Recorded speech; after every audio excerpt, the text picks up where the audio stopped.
रूस ने यूक्रेन के 7 शहरों पर दागी 100 से ज्यादा मिसाइलें। यूक्रेन ने भी किया पलटवार। दोनेत्स्क के बाख्मुत में दोनों सेनाओं में जोरदार भिड़ंत की।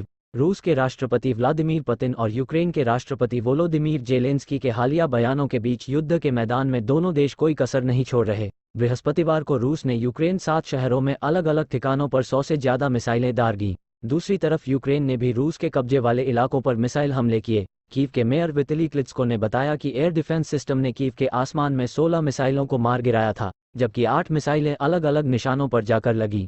एक रिहायशी इमारत में हुए विस्फोट की वजह से 14 वर्षीय लड़के सहित कम से 3 लोग घायल हो गए। यूक्रेनी प्रधानमंत्री डेनिस शिमहाल ने कहा, क्रूर रूसियों के लिए ये बेहद अहम है कि ज़्यादा से ज़्यादा यूक्रेनी लोग नए साल की पूर्व संध्या पर अंधेरे और ठंड में गुजारें। रूस में विलय किए गए दोनेत्स्क प्रांत के शहर बाख्मुत पर कब्जे को लेकर दोनों सेनाओं के बीच आमने सामने की लड़ाई जारी है। बाख्मुत के अलावा लुहांस्क के स्वातोवी और क्रेमिना में भी जमीन पर लड़ाई हो रही है। ब्रिटिश रक्षा मंत्रालय ने खुफिया रिपोर्टों के आधार पर बताया कि रूस दोनेत्स्क और लुहांस्क पर कब्जा बरकरार रखने के लिए पूरी कोशिश कर रहा है।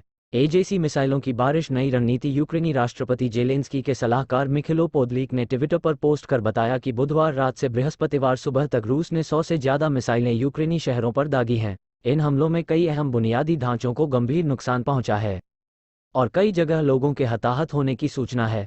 पोदोलिक ने कहा, रूसी हमले की रणनीति ही मिसाइलों की बारिश करना है। इससे हमारे एयर डिफेंस सिस्टम को चकमा देना आसान हो जाता है। उन्होंने बताया कि ओडेसा, खार्किव, खेरसोन, निप्रोपेट्रोविस, जपोरिजिया सहित दर्जन शहरों में भी धमाके हुए। धमाकों के बाद ज्यादातर इलाकों में बिजली आपूर्ति बाधित हो गई।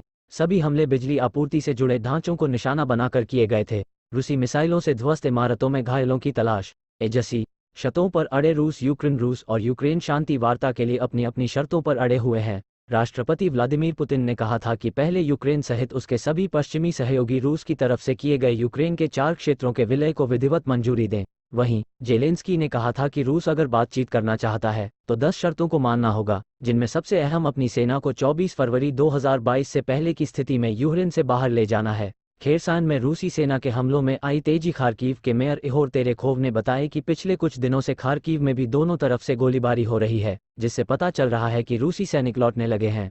इसके अलावा रूस की तरफ से आत्मघाती ईरानी ड्रोन कामिकाजे से भी हमले किए जा रहे हैं। जेलेंस्की के डिप्टी चीफ ऑफ स्टाफ काइरिलो ताइमोशेंको ने कहा, खेरसोन में 1 महीने बाद अचानक से रूसी हमलों में तेजी आई है। जब से यहां से रूसी सेना को खदेड़ा गया है, यहां शांति बनी रही है, लेकिन अब रूस यहां नागरिक ठिकानों पर हमले कर रहा है।